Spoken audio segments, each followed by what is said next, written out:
you've probably noticed that girls have stopped falling in love. The dates seem to go well, but nothing further happens. Do you know why? Because the rules of the game have changed.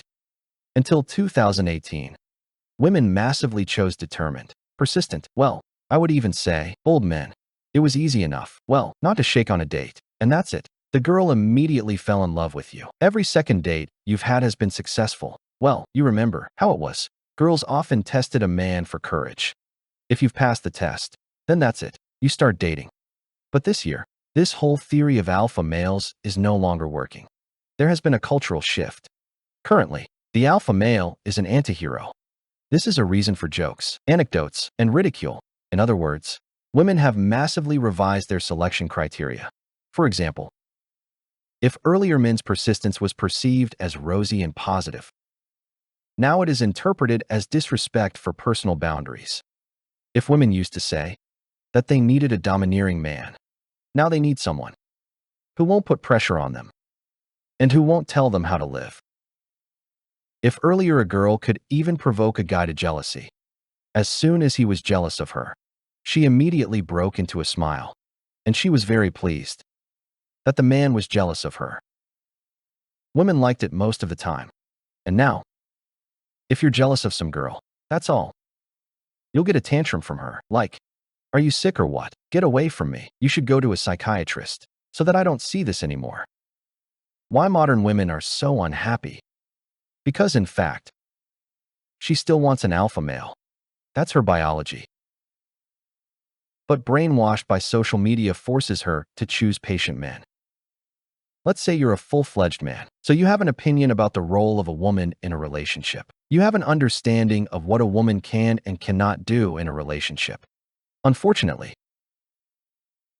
that's enough for a girl to call you inadequate.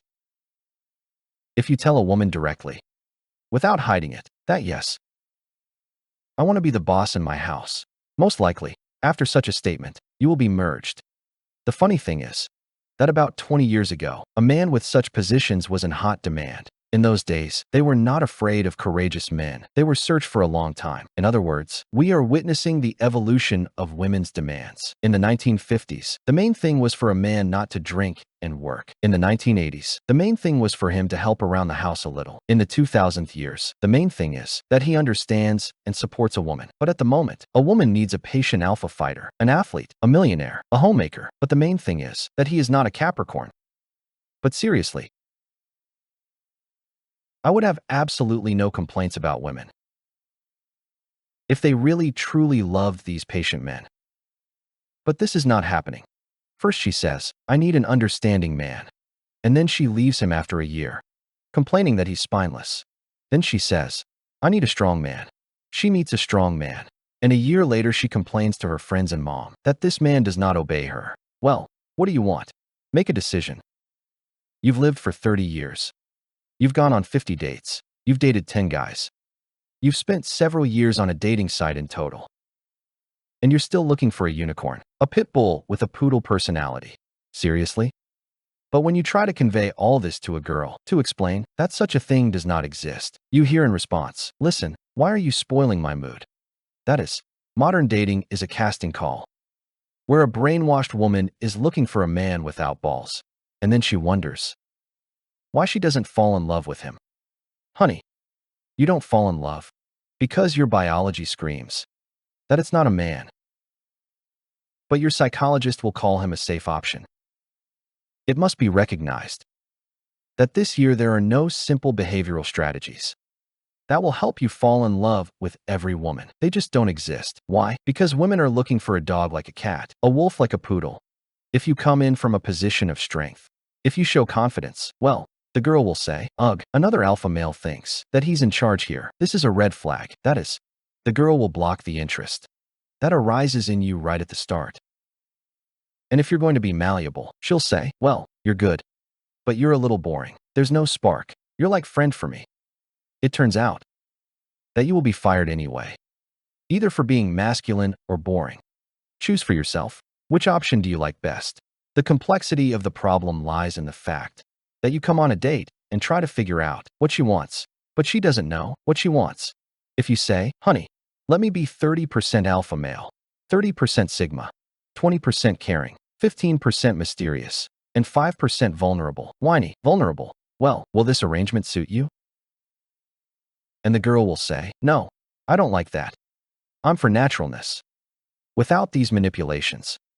But, my dear, you shouldn't have said that about manipulation. Men watch videos about relationships not from a good life. If honesty had worked, then the pickup would not have existed, or it would have died back in the 1990s. Women claim that they need honesty, but in fact, in practice, their male honesty is repulsive. That's why men learn to lie. Women fall in love with these lies. Then they suffer from these lies. And after that they demand honesty again. And so on in a circle, until death. Do you know what happens to honest men? I'll tell you. Most of them are dying out. An honest guy says, I work as a manager. I rent a studio apartment. Sometimes I play computer games. And I want a normal relationship without drama. Do you know how many second dates this guy will have? None. Most likely. No one will even go on a first date with him. And the liar guy will say, I am engaged in cryptocurrency. I have several projects. I love extreme sports. I go to theaters. And you'll sleep with him on the third date. And then he will meanly merge with the words that he is not ready for a serious relationship yet. And the girl will conclude that men are scoundrels. No, my dear, scoundrels are the ones you choose. And you choose them because they lie beautifully to you. The one who honestly told you that he lives with his mom, you ignored him, but you chose someone who is lying to you. I understand that you want a man with such a promising job, purposeful, and so on, but with your own hands, you create a system in which it is beneficial for men to lie to you. Well, why do men lie? That they need a serious relationship? Well, the superficial answer goes something like this. A lustful man wants to cheat on you. Yes, it's true. It really is, but there is a deeper motivation. The man is sure that you slept with someone on the second, and maybe even on the first date. But you tell him to wait. As a result, he doesn't trust you, and you don't trust him. You're cheating on him. I mean, you're presenting yourself as a decent woman, right? And he's lying to you. And, in fact, you are worthy of each other. Don't you think so? I want to appeal to women who are categorically against any manipulation. You know, I'm also against manipulation. Well, honestly, but let's do an experiment. Create a standard male profile. An ordinary guy, 30 years old, not ugly. Your task: to meet a woman without the help of manipulation. Only honesty and sincerity. No games. No tricks. You just write what you think. Do you know how many dates you will have? 0. A complete 0. Girls who want honesty, answer yourself. If a man tells you on the first date that he earns $700, will you go on a second date with him? And if he says that he lives with his mother, will you continue to communicate with him? And if a man says that he has given up the gym and on Saturdays he sometimes drinks beer, will you fall in love with him? No, but then don't be surprised that they're lying to you. You have created a system where you are 98% likely to refuse an honest man. Every time you reject an honest, ordinary man, most of these men, you are teaching thousands of men to lie. When you choose another beautiful lie from a pickup artist, instead of the ugly truth of a normal person, you thereby create and breed an army of liars, whom you then hate. You created men who lie to you, and now you're crying. Where are the honest men? You destroyed them. But that's half the trouble. When you ask a woman directly, well, tell me honestly, what kind of man do you need? I want a man like that, you know, so that he, well, you understand. The man thinks, I didn't understand anything, but just in case, I'll agree and tell her that I am exactly like that. We live in a world where women compete with men during the day, and at night they want to obey a man in everything. Female psychologists have created a generation of women who despise masculinity, but at the same time they are aroused by it.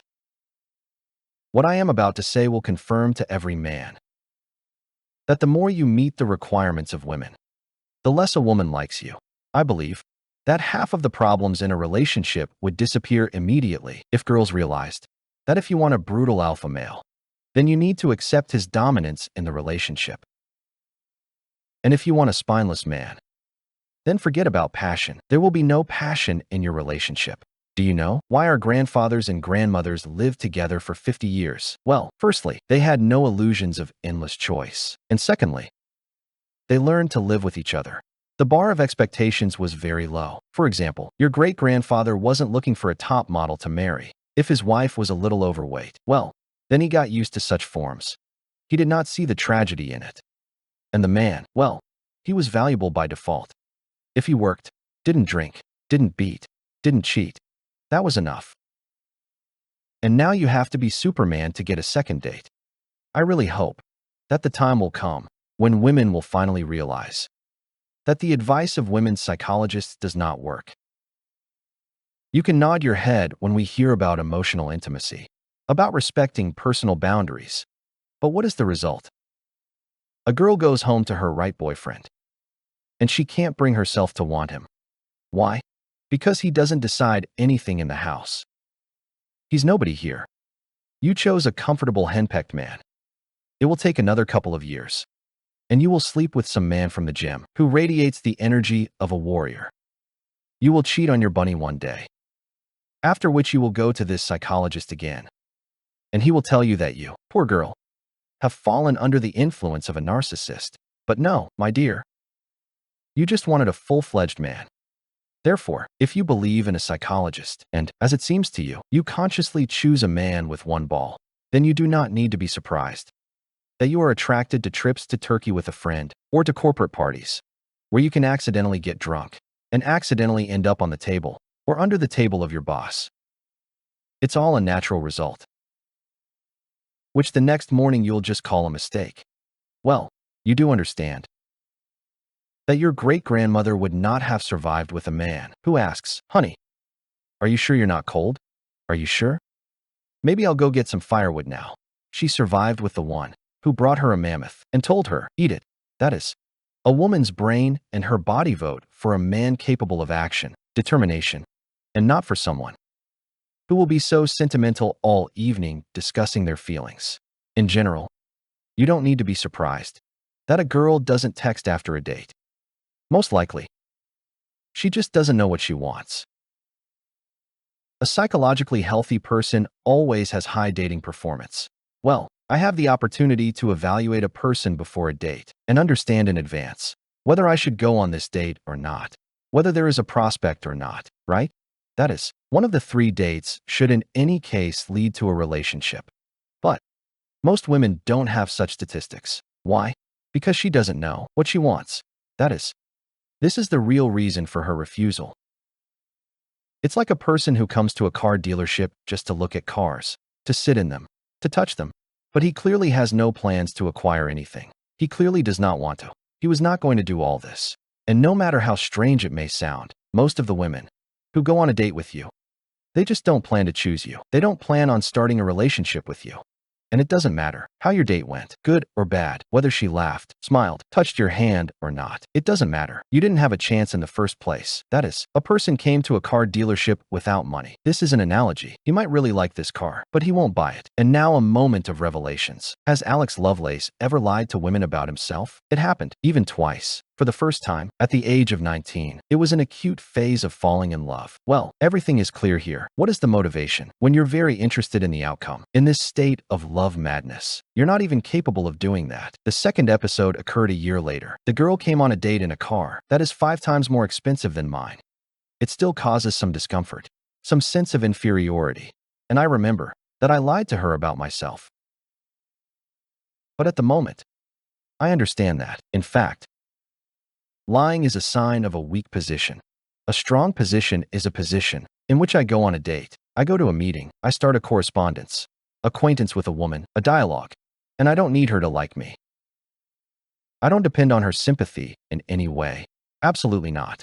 My mood won't even depend on it, because a woman's value is acquired only within the framework of reciprocity. Only within the framework of when she feels some kind of warm feelings for me, and the fact that she's just beautiful, and that she drove up in an expensive car. And if I'm crazy about her, and to be honest, I was, then it's a sign, let's say, from a spiritual and moral point of view. It's not a good sign that I was crazy about her at all, like that. And in general, I want to see a woman in front of me who sees something in me, that I probably don't see myself. I know that many people don't lie about themselves. Most of you are like that. You're telling the truth. But how do you tell it? You talk about it as if you're a little ashamed. Everyone talks about different things. Someone is ashamed to talk about divorce, that there are children from a previous marriage, someone about their income, someone about living space. Everyone has something of their own. I don't think there's any need to be ashamed of that. You don't have to try to hide it somehow. Wait for her to ask a question now, and that's it. After that, her opinion of me will definitely change. How would I get around this question so that she wouldn't ask a clarifying question, and so that she wouldn't find out all this? I offer each of you a path of radical honesty. That is, just as it is. Tell the woman everything. I work as a mid-level manager. My salary is $700. I've been saving up for a vacation for 6 months. I live with my mom because the rent for the apartment eats up half of my salary. I sometimes play on the computer in the evenings, and then the magic happens. In a world where every other man is supposedly a big business owner, your honesty looks like a form of superiority. And for a woman who is just as tired of these games, it even excites. Yes, probably. After such revelations, most women will merge. Yes. But that's fine. You just saved yourself years of life. Moreover, when you talk about your own shortcomings, people automatically believe in your strengths. That is, the brain thinks like this. If he talks badly about himself, well, then he's not lying. And this means that everything good that he says about himself is also true. I think that there are only two ways. The first way is to lie to a girl at the dating stage. Embellish. Try to create the right image. Then find a woman who will believe in this image. You start living with her. She gradually learns the truth. She becomes disappointed. Of course, she cools down. Some conflicts, resentments, scandals begin. And most often it all ends with betrayal, female betrayal. And in the end, divorce, alimony, depression. But when you tell a girl from the first minute that I'm an ordinary guy, I live with my mom, and I watch football on weekends, 95% of the girls merge. But the remaining 5% may turn out to be gold. And the more you show off at the dating stage, the more difficult it will be for you to confirm this bragging. I believe that you should go on a date with a woman only if she has an understanding, a deep understanding of her needs. If she can clearly say what kind of man she needs, what strengths he should have, and what weaknesses he might have.